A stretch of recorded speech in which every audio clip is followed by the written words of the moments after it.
Assalamu alaikum. This is Azfar Khan and you are watching Quaid Azam union. आज हम एक बहुत ही important topic के ऊपर बात करने जा रहे हैं, that is special investment council. Recently बहुत ज़्यादा डिबेट हो रही है इसके ऊपर और काफ़ी ज़्यादा जो है इसके ऊपर डिस्कशन किसी को नहीं मिल रही, तो आई थॉट कि इस पर थोड़ी डिटेल्ड वीडियो बना ली जाए। तो इसकी अभी क्योंकि कोई ऑफ़िशियल वेबसाइट नहीं बनी, तो प्रॉपर सोर्सेज़ ढूँढना काफ़ी मुश्किल है। डिफरेंट आपको आर्टिकल्स वग़ैरह और न्यूज़ से ही जो है इन्फॉर्मेशन एक्सट्रैक्ट करनी पड़ती है। तो उस हिसाब से I have made a document, 3-4 pages हैं और हम थोड़ा-सा इसको डिस्कस करेंगे। सबसे पहले देखते हैं formation. Special investment facilitation council की ये आपके सामने आउटलाइन है। इसके बाद हम स्ट्रक्चर देखेंगे, फिर फंक्शंस, ऑब्जेक्टिव, एरियाज़ कौन से हैं इसके अंडर जो जिनके ऊपर ये फ़ोकस करेगी, और क्रिटिसिज़्म, द मोस्ट इम्पोर्टेंट जो पार्ट है वो हमारा क्रिटिसिज़्म। तो इसके अलावा जो है इसके ऊपर हम थोड़ी-सी जर्नल भी डिस्कशन करेंगे। सबसे पहले फॉर्मेशन। पाकिस्तान की इकॉनमी इज़ इन डोलड्रम्स और काफ़ी ज़्यादा मुश्किलात हैं। सबसे बड़ा जो प्रॉब्लम है वो इन्वेस्टमेंट का है। बाहर से लोग इन्वेस्टर्स जो हैं वो पाकिस्तान में, तो जो है उसको अट्रैक्ट करने के लिए कोई बॉडी बनाना ज़रूरी समझा गया है इस वक़्त, क्योंकि इस वक़्त तो हालात बहुत बुरे हैं। तो 20 जून को मीटिंग हुई इकोनॉमिक रिवाइवल प्लान के लिए कि कंट्री को दोबारा जो है वो किस तरह इकोनॉमिक ट्रैक बहाल उस मीटिंग में ये डिसाइड किया गया, जिसमें जनरल आसिफ नज़ीर साहब भी थे और शहबाज शरीफ साहब भी। तो ये डिसाइड हुआ कि एक स्पेशल जो है इन्वेस्टमेंट फैसिलिटेशन काउंसिल बनाई जाएगी, जो फॉरेन इन्वेस्टर्स हैं उनको फैसिलिटेट करे। तो इस हिसाब से फिर डिफरेंट जो है अमेंडमेंट्स भी हुई। एक बोर्ड ऑफ इन्वेस्टमेंट जो हमारा इदारा है, ये बिल हैं, एक्ट्स हैं, उन उनमें भी अमेंडमेंट हुई। इसके अलावा आर्मी को बहुत ज़्यादा प्रोटेक्शन भी दी गई आर्मी अमेंडमेंट एक्ट के ज़रिए। तो ये सारी जो थी इसके बैकग्राउंड में फिर इसको फ़ॉर्म किया गया special investment facility council. It would work as a single window opportunity कि आपने एक ही दरवाज़े से एंटर होंगे, फिर आपको डिफरेंट डेस्क मिलेंगे। Uh, I am like creating an अलग कि आपने देखना है कि पहले तो अगर कोई फॉरेन इन्वेस्टर आता था तो बाहर से उसको डिफरेंट अ, सेक्टर्स के धक्के खाने पड़ते थे। अब ये नहीं होगा, अब उसने आके स्पेशल इन्वेस्टमेंट फैसिलिटेशन काउंसिल से राब्ता करना है, वो कहेगा जी भाई जी मैंने तो यहाँ पे एग्रीकल्चर में काम करना है, तो उसको फ़ौरन वहाँ पे रेगुलेट कर दें। ये बड़ी आसानी होगी। Holistic government approach to economic revival, इसका मतलब ये है कि whole of a government institution जो हैं वो इकट्ठे वर्क करेंगे। ये नहीं होगा कि कभी ब्यूरोक्रेसी से धक्के खाने पड़ेंगे इन्वेस्टर्स को, कभी जो है उन्होंने मिनिस्ट्रीज़ में धक्के खाने हैं, कभी उनको जी लाइसेंसेस नहीं मिल रहे हैं, कभी जी गवर्नमेंट उनके ऊपर जो है वो रेगुलेशन डाल रही है, कभी जुडिशरी में उनके कोई मसले चल रहे हैं, तो ये वाला सिस्टम नहीं हो। Whole of a government would work as a single platform, जहाँ से उनके लिए आसानी होगी, जहाँ से वो ईज़िली जो है वो अप्रोच और रेगुलेट कर सकें। फिर आ जाते हैं हम इसके स्ट्रक्चर के ऊपर, that is quite interesting. 3 tyre structure है। टायर मतलब डिफरेंट ग्रुप्स हैं। तो सबसे पहला जो ऊपर का है वो है एपेक्स कमिटी। इसके टोटल 6 मेंबर होंगे जिसको प्राइम मिनिस्टर चेयर करेगा, और इसके साथ आर्मी चीफ भी इसका हिस्सा होंगे। तो सबसे बड़ा जो है इस वक़्त ये वाला मसला जो है पाकिस्तान में बहुत ज़्यादा है कि आर्मी जो है बहुत ज़्यादा इनकलकेट कर रही है सिस्टम। बहरहाल प्राइम मिनिस्टर के साथ आर्मी चीफ भी शामिल होंगे, और यहाँ पे ये भी रूमर्स हैं कि असल में आइडिया भी जो है आर्मी चीफ का था। फिर होगी एग्ज़ीक्यूटिव कमेटी जिसके 8 मेंबर्स होंगे, और एग्ज़ीक्यूटिव कमेटी को भी जो है हेड वो करेंगे डायरेक्टर जनरल जो हैं वो उनके आर्मी के हों। तो ये वाला भी लाइक एग्ज़ीक्यूटिव कमिटी जो है वो भी आर्मी के अंडर ही हो, उसका डायरेक्टर जनरल आर्मी का होगा और वो also a, he will be also be a coordinator. National तौर पे कोऑर्डिनेटर भी होगा जो डिफरेंट जो स्पेशल इन्वेस्टमेंट फैसिलिटेशन कौन डिफरेंट जो सेक्टर्स आएँगे, उन सारों को कोऑर्डिनेट भी वही करेगा, तो सिविलियन हेड इसका नहीं, it is going to be a military body. Then we see implementation committee. भाई इसका भी जो है सारा सिस्टम आर्मी के अंडर होगा। इसका डायरेक्टर जनरल भी जो है वो आर्मी का होगा। टोटल इसके 5 मेंबर होंगे ऑफ़िशियली सिविलियन और मिलिट्री, लेकिन को-ऑप्टेड मेंबर्स भी होंगे साथ जैसे कि सेक्रेटरी ऑफ फाइनेंस होगा, secretary of board of investment होगा, एफबीआर होंगे। इसके अलावा प्रोविंसेस से भी जो है वो फोकल पर्सन शामिल हों।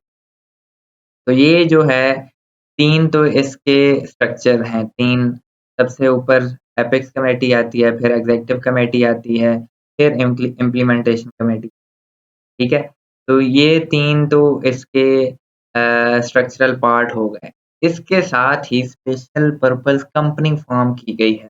अब इसका क्या मकसद है? स्पेशल पर्पज़ कंपनी का मकसद ये है कि it will be like an administrative arm. ये सारी administration special investment facilitation council चलाए और इसका मकसद ये है कि डिफरेंट जो है एक्सपर्ट हैं, डिफरेंट एम्प्लॉइज़ हैं, उनको हायर करना, ह्यूमन रिसोर्स मैनेजमेंट इसका काम है, स्पेशल फैसिलिटेशन काउंसिल के लिए। तो स्पेशल पर्पज़ कंपनी जो है ताकि ये ना हो कि कभी जो है भर्ती हो रही हो कि जी स्पेशल इन्वेस्टमेंट फैसिलिटेशन काउंसिल के लिए फलाँ मेंबर चाहिए, कभी फलाँ चाहिए, ये वाला काम होगा नहीं। सिंपली स्पेशल पर्पज़ कंपनी ये करेगी कि जहाँ पे भी उनको बंदे ज़रूरत होंगे फॉर एग्ज़ाम्पल अगर वो कहीं पे डैम बना रहे हैं, तो उनको इंजीनियर्स चाहिए। तो इसके लिए वो भर्ती वाला सिस्टम लॉन्ग प्रोसेस नहीं, स्पेशल पर्पज़ कंपनी जाएगी वो ढूँढेगी इंजीनियर और वो लाके उनको जी प्रोवाइड कर देगी प्रोजेक्ट के लिए। तो ये वाला सिस्टम जो है ईज़ी होगा और जो प्रोजेक्ट है वो ईज़ी और तेज़ी से इम्प्लीमेंट हो जाए। फिर डिफरेंट सेक्टर्स हैं जिसमें एडवाइज़र वो लाज़मी बात है जो एरियाज़ ऑफ इंटरेस्ट हैं उन्हीं में ही तो डिफरेंट फ़ील्ड में जो है वो स्पेशल इन्वेस्टमेंट फैसिलिटेशन काउंसिल के जो फ़ील्ड हैं, उनमें इसका काम है एक्सपर्ट्स वग़ैरह को लेके आना, उनसे काम कराना।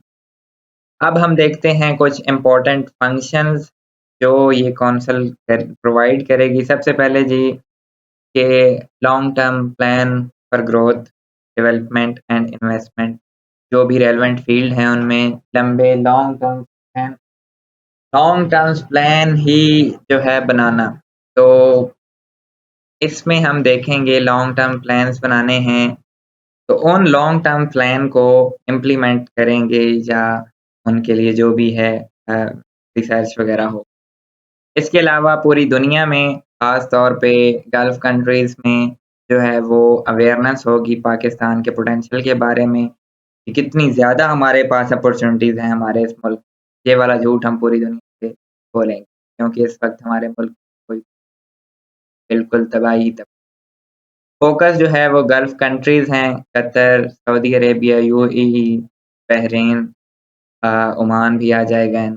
तो इनसे जो है इन्वेस्टमेंट लानी है और जो है डिफरेंट फ़ील्ड्स के अंदर डेवलपमेंट करनी। इसके अलावा इसका एक और फ़ंक्शन है प्रोवाइड ईज़ ऑफ़ बिज़नेस ये पाकिस्तान में हो ही नहीं सकता। ईज़ ऑफ़ बिज़नेस जो है वो ये है कि ब्यूरोक्रेटिक हर्डल्स वग़ैरह कम करेंगे। जिस तरह हमने पहले बात की कि it would work as a single window opportunity तो ये थोड़ा बिज़नेस को ईज़ी करे। To monitor the progress of each sectoral division, Apex Committee and Executive Committee would hold monthly, quarterly meeting.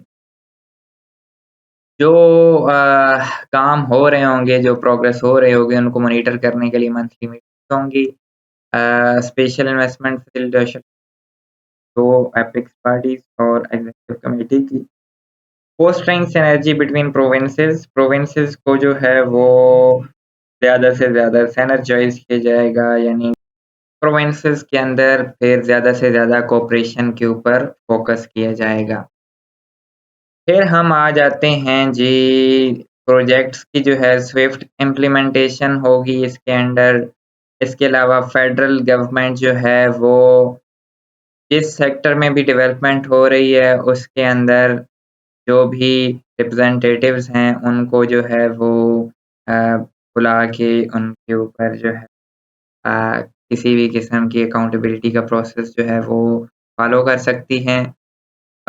इसके अलावा जो है अ, हम देखते हैं कि एग्ज़ेम्पशन वग़ैरह भी प्रोवाइड कर सकती है स्पेशल इन्वेस्टमेंट फैसिलिटेशन काउंसिल अगर ब्यूरोक्रेटिक प्रोसेस लॉन्ग हो रहे हैं या किसी को लाइसेंस बिज़नेस के लिए नहीं मिल रहा, तो उनको जो है एसआईएफसी जो है वो एग्ज़ेम्पशंस भी दे सकती है। फिर हम फ्यू ऑब्जेक्टिव्स मेन देख लेते हैं। पहला जी attracting investment from gulf area. Gulf के ऊपर फ़ोकस है, Europe, America, China north Africa सारे एरियाज़ जो इसमें नहीं हैं उनको इधर शामिल नहीं किया गया। Increase investment from $5 billion to $100 billion in 3 years. ये बहुत ही हाई ऑब्जेक्टिव इन्होंने रखा है, 5 बिलियन से 100 बिलियन 3 सालों में। फिर है अचीव जो है नॉमिनल ग्रोथ अ अ, जैसा कि 1 ट्रिलियन तक लेके जाना बाई 235 अभी कितनी है?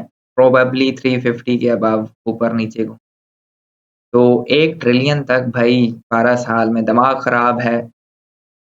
इंडिया को 1990s में रिफ़ॉर्म शुरू की थी और आके 2010 के ऑनवर्ड 1 ट्रिलियन सरपास 20 साल लगे हैं, लेकिन उनको सीरियस ये हैं, उन्होंने वर्क किया। हमने तो वर्क करना नहीं तो 1 trillion is like unrealistic. Ease complexities bureaucratic hurdles खत्म करना, ये पाकिस्तान में मुमकिन ही नहीं है कि ब्यूरोक्रेटिक हर्डल्स खत्म हो जाएँ। बहरहाल इन्होंने ऑब्जेक्टिव रखा है, creating jobs for younger generation ये भी ठीक ऑब्जेक्टिव है वैसे। यंगर जनरेशन के लिए जॉब्स क्रिएट करना, इसी वजह से तो भाई हर महीने 3-4 लाख बंदा बाहर जा रहा है। बड़ा अच्छा एम है, अगर हो जाए। एरियाज़ ऑफ इन्वेस्टमेंट हम देखते हैं, सबसे पहला है एग्रीकल्चर। एग्रीकल्चर में जो है वो हम इन्वेस्ट करेंगे स्पेशल इन्वेस्टमेंट फैसिलिटेशन फंड्स के अंदर। कारपोरेट फार्मिंग होगी। कारपोरेट फार्मिंग अ, ये फ़ौज के अंडर होगी। तो इसके अलावा जी कतर ने भी इंटरेस्ट शो किया है कारपोरेट फार्मिंग में। डिफरेंट जो एरियाज़ हैं जहाँ पे अभी एग्रीकल्चरल प्रोडक्शन नहीं हो रही, तो उन एरियाज़ पे भी फ़ोकस किया जाएगा। लाइव स्टॉक के ऊपर फ़ोकस है।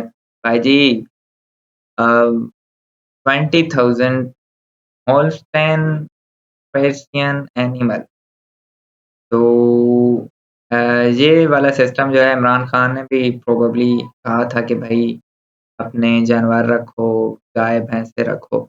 ये भी वही काम कर रहे हैं। 30,000 animals that could be extended to 5 और अच्छा जी। कॉर्पोरेट एनिमल फार्म भी बनाए जा रहे हैं। कैमल्स के लिए स्पेशल जो है वो भी अ, एस्टेब्लिश फार्म होंगे। तो ये वाला सिस्टम है जी एग्रीकल्चर के अंदर। फिर है जी माइन एंड मिनरल डिफरेंट जो हैं जैसे चिन्योट आयरन प्रोजेक्ट इन्होंने कहा है वो भी शुरू करेंगे। फेराइट सिंह प्रोजेक्ट वो भी शुरू हो रहा है। कॉपर और गोल्ड शागी में जो ज़खायर हैं उनको एक्सप्लोर किया जाएगा।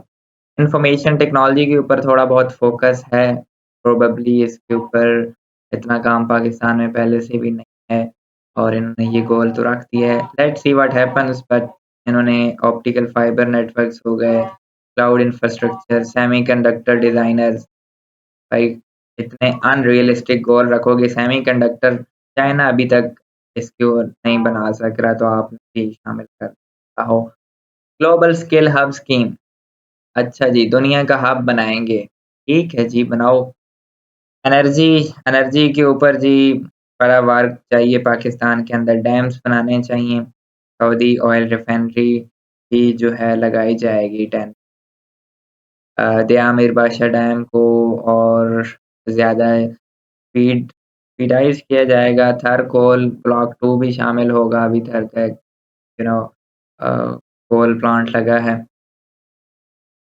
इसके अलावा जी डिफेंस प्रोडक्शन 5वां एरिया डिफेंस प्रोडक्शन यही गुज़ारा कर सकते हैं इस करीब हम भेज सकते टेंडर है हमारे पास वो काफ़ी ख़ास तौर पे गल्फ़ कंट्रीज़ के लिए तो इम्पोर्टेंट है उनको हम दे भेज सकते हैं।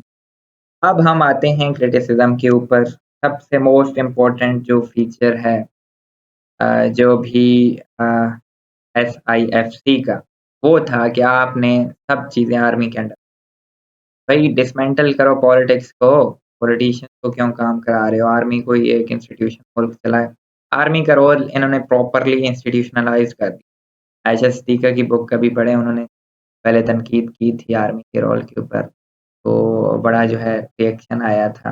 लेकिन अब देखें वही बातें हो रही हैं, इंस्टीट्यूशनलाइज़्ड रोल हो गया है। Too much focus on conventional economic sector अभी तक हम एग्रीकल्चर और डिफेंस से बाहर भाई इधर इंडस्ट्रियलाइजेशन का कोई सिस्टम क्यों नहीं लिखा हुआ? नेग्लेक्ट क्यों किया इंडस्ट्रियलाइजेशन? तो ये वाला बहुत बड़ा क्रिटिसिज्म है। एग्रीकल्चर के अंडर पाकिस्तान वैसे भी 22-25% एग्रीकल्चर है लेकिन that is not up to the mark.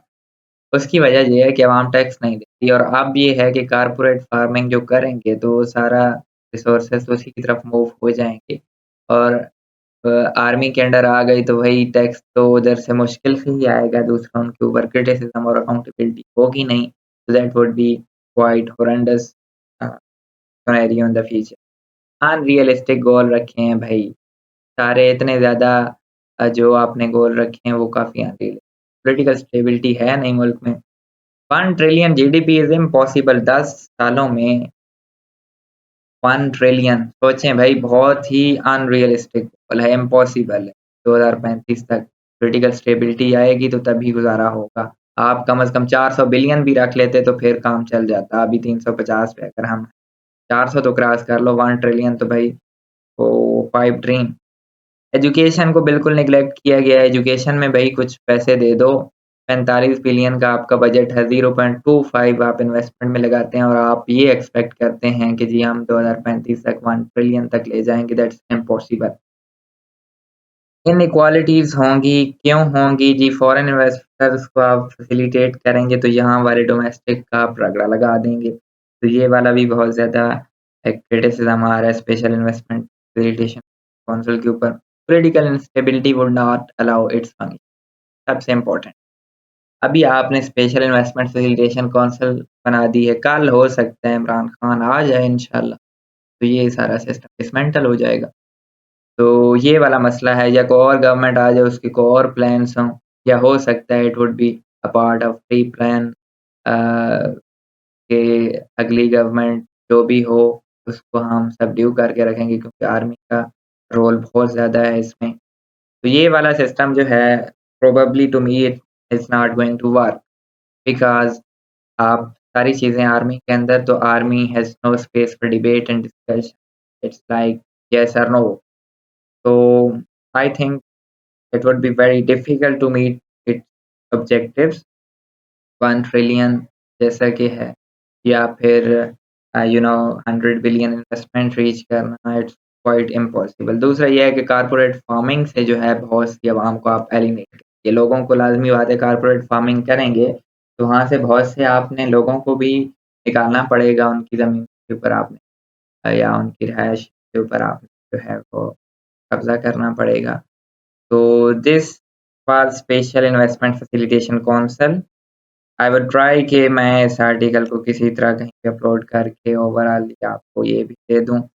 Hope आपको वीडियो पसंद आई होगी, अगर आई है तो please kindly share it with your friend who are CSS aspirant क्योंकि मैंने उसके लिए बनाई है एस्पायरेंट की जो है इस तरह के प्रोजेक्ट्स के लिए इम्पोर्टेंट होते हैं और this gonna be like coming in next exam क्योंकि इसके ऊपर काफ़ी फोकस हो रहा है।